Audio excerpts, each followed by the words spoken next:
Okay, ये बात तो हम सबको पता है कि रैशनल नंबर्स किसको बोलते हैं और इरैशनल नंबर्स किसको बोलते हैं। आज जानते हैं इसके डेसिमल एक्सपेंशन के बारे में। तो आज जानते हैं हम डेसिमल एक्सपेंशन ऑफ रैशनल और इरैशनल नंबर्स के बारे में। ठीक है, तो रैशनल नंबर का डेसिमल एक्सपेंशन क्या होता है? जब भी रैशनल नंबर को डिवाइड करते हैं, सपोज कि 2 भी हमारा नंबर है, जितने नेचुरल नंबर है, जितने इंटीजर्स, तो सारे रैशनल नंबर्स में आ जाते हैं।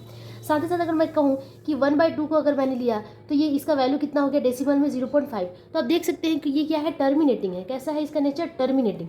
टर्मिनेटिंग का मतलब होता है जो कहीं ना कहीं जाकर खत्म हो जा रहा है, टर्मिनेट हो जा रहा है। तो इसका पहला एक नेचर क्या हो गया रैशनल नंबर का, कि ये टर्मिनेटिंग नेचर का होता है।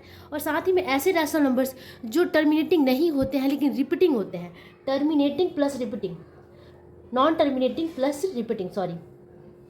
साथ ही साथ कुछ ऐसे नंबर्स जो नॉन टर्मिनेटिंग होते हैं, जो ख़त्म नहीं होते हैं, नॉन टर्मिनेटिंग होते हैं, उसे भी हम रैशनल नंबर कहते हैं। लेकिन ये तब होता है जब वो क्या होते हैं, नॉन टर्मिनेटिंग के साथ साथ रिपीटिंग होते हैं। रिपीटिंग होते हैं या फिर उसको रेकरिंग भी कहा जाता है। रेकरिंग होते हैं, रेकरिंग होते हैं, तो उन सारे नंबर्स को भी हम क्या कहेंगे, रैशनल नंबर ही कहेंगे। ठीक है, इसका एग्जाम्पल मैं ले लूँ।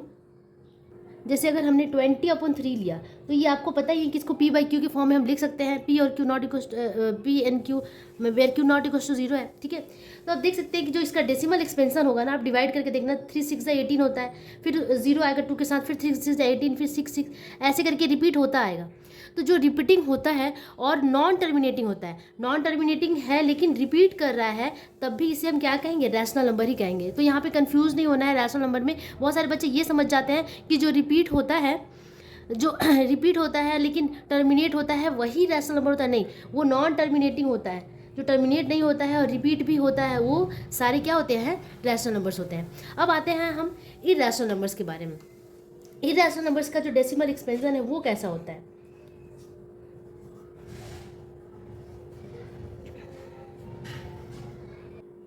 तो इरैशनल नंबर्स का डेसिमल एक्सपेंशन ऐसा होता है जो टर्मिनेट नहीं होता है। कैसे होते हैं ये? Non terminating.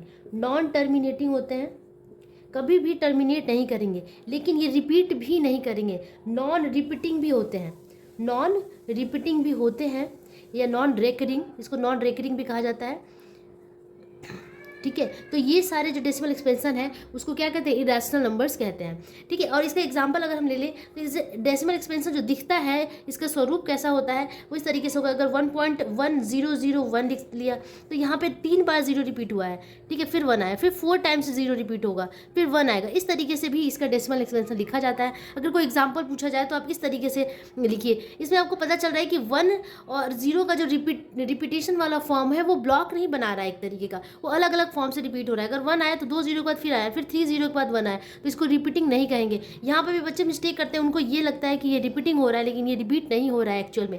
ये क्या है, इरैशनल नंबर्स है। और बाकी आपको ये पता ही है कि इरैशनल नंबर्स का जो एक्चुअल फॉर्म होता है वो रूट अंडर होता है, √2, √3, इस तरीके से होता है।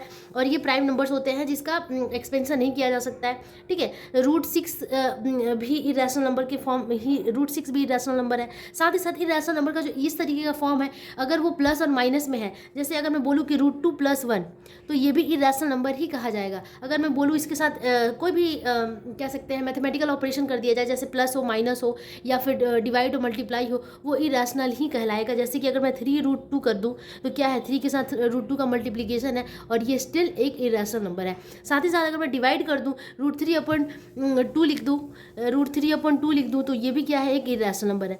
तो इस तरीके से हम देखते हैं कि इरैशनल नंबर के फॉर्म्स इस तरीके से होता है। अब यहाँ पे कोई भी कन्फ्यूजन नहीं होना चाहिए कि रैशनल और इरैशनल नंबर्स की प्रकृति या फिर नेचर कैसा होता है। Thanks for watching this video. अगले वीडियो में हम जल्दी मिलते हैं। Thank you so much.